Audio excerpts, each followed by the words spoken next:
नमस्कार, आप देख रहे हैं क्लीन न्यूज यूपी और मैं हूं आपके साथ वैशाली वर्मा। जानेंगे उत्तर प्रदेश से जुड़े 10 फटाफट बड़ी खबरें। इससे पहले आप न्यूज को किस जिले से देख रहे हैं, हमें कमेंट के माध्यम से जरूर बताएं। योगी सरकार ने दी सौगात, ख्यामई बनेगा औद्योगिक क्षेत्र। प्रदेश की योगी आदित्यनाथ सरकार के दूसरे कार्यकाल के पहले आम बजट पर अलीगढ़ वासियों के बृहस्पतिवार को निगाहें लगी रही। बजट में जिले की झोली में गभाना तहसील के ख्यामई गांव में नए औद्योगिक क्षेत्र को विकसित करने की सौगात मिली है। इसके अलावा नई व पुरानी परियोजनाओं के लिए अलग से बजट में प्रावधान न होने से मायूसी हाथ लगी है। प्रदेश सरकार ने अपने चुनावी घोषणा पत्र में किए गए वादे को निभाते हुए अति सूक्ष्म, लघु, मध्यम एवं कुटीर उद्योगों को बढ़ावा देने का काम किया है। ख्यामई गांव को जिले का चौथा औद्योगिक स्थान बनाने के साथ ही यहां के कारोबारियों को अपने उद्योगों को विकसित करने का स्वर्णिम अवसर दिया है। अभी तक जिले में ताल नगरी, CGF, चैरत, ITI रोड पर औद्योगिक स्थान है। यहाँ करीब 5000 से अधिक छोटे बड़े उद्योग हैं। प्रशासन ने ख्यामई गांव में नए औद्योगिक क्षेत्र बनाने के लिए करीब 48.8 हेक्टेयर भूमि का अधिग्रहण करने के साथ ही इसका प्रस्ताव शासन को भेजा है। सीएम योगी के बजट में अपराध पर प्रहार, 3700 करोड़ से मजबूत होगा सुरक्षा तंत्र। अपराध, अपराधियों और भ्रष्टाचार के विरुद्ध जीरो टॉलरेंस की नीति को योगी सरकार अपने दूसरे कार्यकाल में तेज धार देगी। बजट के माध्यम से मुख्यमंत्री योगी आदित्यनाथ ने इसके लिए प्रतिबद्धता प्रदर्शित कर दी है। पुलिस, कारागार और होमगार्ड विभाग की विभिन्न योजनाओं व सुधारों के साथ प्रदेश के सुरक्षा तंत्र को लगातार मजबूत किए जाने की तैयारी है। महिला सुरक्षा पर सरकार का खास जोर है। कुल 3700 करोड़ रुपए से अधिक के बजट में 523.34 करोड़ रुपए सेफ सिटी योजना के लिए आवंटित किए गए हैं। कानून व्यवस्था की मजबूती को योगी सरकार अपने पहले कार्यकाल की उपलब्धि मानती है। विधानसभा चुनाव में प्रदेश की जनता ने सरकार के इस दावे पर संतुष्टि की मुहर भी लगा दी है। सरकार अपने दूसरे कार्यकाल में भी उसी रॉ को बनाए रखना चाहती है। योगी बार बार कह चुके हैं कि अपराध और अपराधियों के विरुद्ध जीरो टॉलरेंस की नीति जारी रहेगी और बुलडोजर भी गरजता रहेगा। साल में यूपी के 2 करोड़ युवाओं को टैबलेट, स्मार्टफोन से लैस करेगी योगी सरकार। उत्तर प्रदेश में युवाओं को तकनीकी रूप से सक्षम बनाने के लिए टैबलेट और स्मार्टफोन दिए जाने के लिए इस वर्ष स्वामी विवेकानंद युवा सशक्तिकरण योजना के तहत 1500 करोड़ रुपए की व्यवस्था बजट में की गई है। वहीं नए अधिवक्ताओं को शुरुआती 3 वर्षों के लिए किताबें लेने के लिए आर्थिक मदद भी की जाएगी। इसके लिए 10 करोड़ रुपए दिए जाएंगे। प्रदेश के सभी 75 जिलों में खोलो इंडिया सेंटर्स की स्थापना के लिए भी घोषणा की गई है। अगले 5 वर्षों में सरकार 2 करोड़ टैबलेट और स्मार्टफोन देगी। अबुद्धि योजना का विस्तार प्रदेश के सभी जिलों में किया गया है। इसके लिए 30 करोड़ रुपए का बजट रखा गया है। 5 वर्ष में हर जिले में कम से एक और कुल 100 इंक्यूबेटरों व 10,000 स्टार्टअप्स की स्थापना का लक्ष्य है, जिसका 50% लक्ष्य पूरा हो चुका है। योगी सरकार ने पूर्वांचल के लिए खोला खजाना। इन 3 शहरों में और तेज होगी विकास की रफ्तार। पूर्वांचल के लिए योगी सरकार ने खजाना खोल दिया है। मेट्रो रेल का ख्याल है तो पर्यटन सुविधाओं में भी इजाफे का प्रावधान किया गया है। वहीं 2025 में होने वाले कुंभ की तैयारियों के लिए भी प्रयागराज को 100 करोड़ रुपए दिए गए हैं। विशेष क्षेत्र कार्यक्रम के तहत पूर्वांचल को 700 करोड़ रुपए का बजट रखा गया है। तो वाराणसी में काशी विश्वनाथ ज्योतिर्लिंग दर्शन और गंगा आरती दर्शन के लिए राजघाट पुल से रामनगर तक 4 लेन में मॉडल सड़क के निर्माण के लिए 500 करोड़ रुपए दिए जाएंगे। राम जन्मभूमि मंदिर अयोध्या धाम तक पहुंच मार्ग के लिए 300 करोड़ रुपए की व्यवस्था की गई है। वाराणसी, अयोध्या समेत गोरखपुर वगैरह के लिए भी योजनाएं रखी गई है। वाराणसी में संत रविदास संग्रहालय व संस्कृति केंद्र की स्थापना के लिए 25 करोड़ रुपए, संत कबीर संग्रहालय के लिए 25 करोड़ रुपए दिए जा रहे हैं। बुंदेलखंड को विशेष क्षेत्र कार्यक्रम के तहत पूर्वांचल के साथ 700 करोड़ रुपए का बजट दिया गया है। बुंदेलखंड क्षेत्र की विशेष योजनाओं के लिए 500 करोड़ रुपए अलग से दिए जा रहे हैं। चित्रकूट धाम तीर्थ विकास के लिए 3.50 करोड़ रुपए की व्यवस्था की गई है। इसके लिए नए औद्योगिक स्थानों के विकास कार्यक्रम में महोबा भी शामिल है। नए औद्योगिक स्थानों के विकास कार्यक्रमों के तहत महोबा समेत 4 जिलों के लिए 50 करोड़ रुपए की धनराशि दी गई है। आज यूपी में आज से बदलेगा मौसम। इन जिलों में गरज के साथ होगी बारिश। यूपी में आज मौसम में बदलाव होने की संभावना है। भारतीय मौसम विज्ञान विभाग के अनुसार राजधानी लखनऊ सहित पश्चिमी और पूर्वी यूपी के कुछ हिस्सों में बारिश की संभावना है। मौसम विभाग का कहना है कि 30 मई तक प्रदेश के अलग अलग जिलों में मौसम का मिजाज इसी तरह बना रहेगा। मौसम विभाग का पूर्वानुमान है कि शुक्रवार से मंगलवार के बीच गोरखपुर, रामपुर, शाहजहांपुर, लखीमपुर खीरी, सीतापुर में बारिश हो सकती है। लखनऊ में शुक्रवार को अधिकतम तापमान 39 और न्यूनतम तापमान 26 डिग्री सेल्सियस रहने का अनुमान है। आसमान में आंशिक रूप से बादल छाए रहेंगे और गरज के साथ बारिश हो सकती है।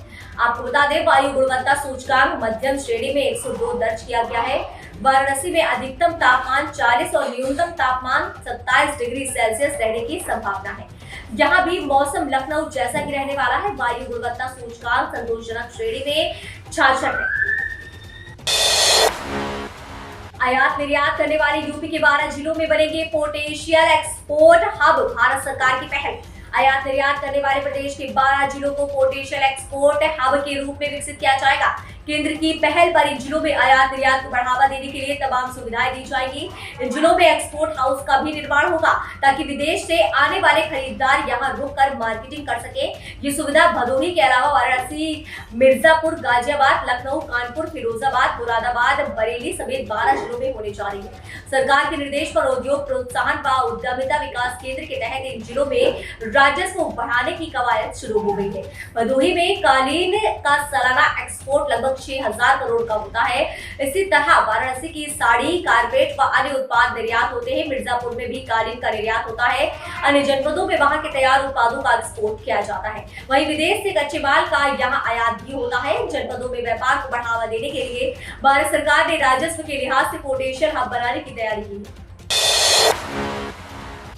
सैलरी, पेंशन और ब्याज में जाएगा यूपी की कमाई का 46%। जानिए कमाई और खर्च का गणित। उत्तर प्रदेश की योगी सरकार ने गुरुवार को विधानमंडल के दोनों सदनों में वित्तीय वर्ष 2022-23 के लिए 6,15,518.97 करोड़ रुपए का बजट पेश किया है। राज्य सरकार की आमदनी का बड़ा हिस्सा राज्य कर्मचारियों के वेतन, सेवानिवृत्त श्रमिकों की पेंशन के लिए किए गए कर्ज के ब्याज की अदायगी पर खर्च होता है। गुरुवार को पेश यूपी के सबसे बड़े बजट की भारी भरकम राजस्व प्राप्ति के आंकड़ों में से 45.7% राशि श्रमिकों के वेतन, पेंशन के अलावा किए गए ऋणों के ब्याज के लिए भुगतान में ही निकल जाएगी। इसमें ऋणों के प्रतिदान को जोड़ दे तो ये राशि 49.4% हो जाएगी। ये ऐसे खर्चे हैं जिसमें चाहकर भी सरकार एक पैसे की कटौती नहीं कर सकती है।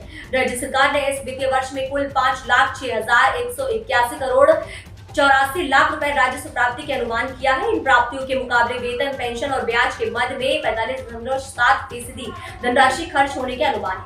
वहीं राज्य की राजस्व प्राप्तियां, जिसमें स्वयं के कर राजस्व, केंद्रीय करों में राज्यांश, करेतर राजस्व तथा केंद्रीय सहायता अनुदानों से कुल 4,99,221 करोड़ रुपए खर्च प्राप्ति के अनुमान किया गया है। इसके मुकाबले देखें तो पेंशन व वेतन ब्याज मद में ही 60.7% धनराशि खर्च हो जाएगी। यूपी सरकार में 12वीं पास बिना परीक्षा के पा सकते हैं नौकरी, जल्द करे आवेदन। उत्तर प्रदेश पशुधन विकास बोर्ड में नौकरी पाने का एक सुनहरा अवसर है। इसके लिए यूपी एलडीबी ने ग्रामीण भारत में MAIRTI मल्टीपल तकनीशियन के पदों को भरने के लिए आवेदन मांगे हैं। उम्मीदवार जो इन पदों पर अप्लाई करने के लिए इच्छुक है एवं योग्य है, UPLDB की आधिकारिक वेबसाइट पर जाकर आवेदन कर सकते हैं। इन पदों के लिए आवेदन करने की अंतिम तिथि 10 जून है। उम्मीदवारों को किसी भी मान्यता प्राप्त संस्थान से जीव विज्ञान विषय के साथ 12वीं पास होना चाहिए। साथ ही उम्मीदवार संबंधित जिले का निवासी होना चाहिए। उम्मीदवारों की आयु सीमा 18 से 40 वर्ष के बीच होनी चाहिए। वेद व्यास आवास योजना के तहत मछुआरों को मिलेगा पक्का मकान।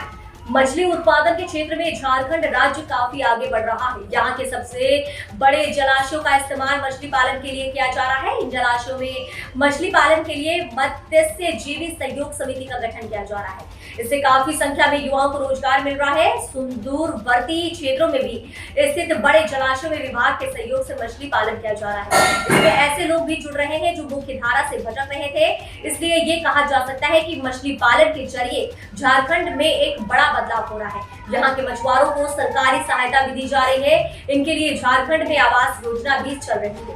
वेद व्यास आवास योजना का लाभ लेकर मछुआरे अपने लिए पक्का मकान बना सकते हैं। ये योजना 2022-23 के लिए भी लागू होगी। इसके तहत वैसे मछुआरे जो प्राकृतिक जल संसाधन जैसे तालाब, नदी, बड़े जलाशय या किसी अन्य प्राकृतिक स्रोत में मछली पालन करते हैं या फिर मछली बेचते हैं, वो इस योजना के तहत लाभ लेने के पात्र होंगे। इस योजना के तहत उन मछुआरों को पक्का मकान दिया जाएगा। योजना के तहत बनने वाले, आपको बता दें, योजना के तहत बनने वाले एक आवास की लागत 1,20,000 रुपए रखी जाएगी। यानी एक मछुआरे को पक्का आवास बनाने के लिए 1,20,000 रुपए दिए जाएंगे।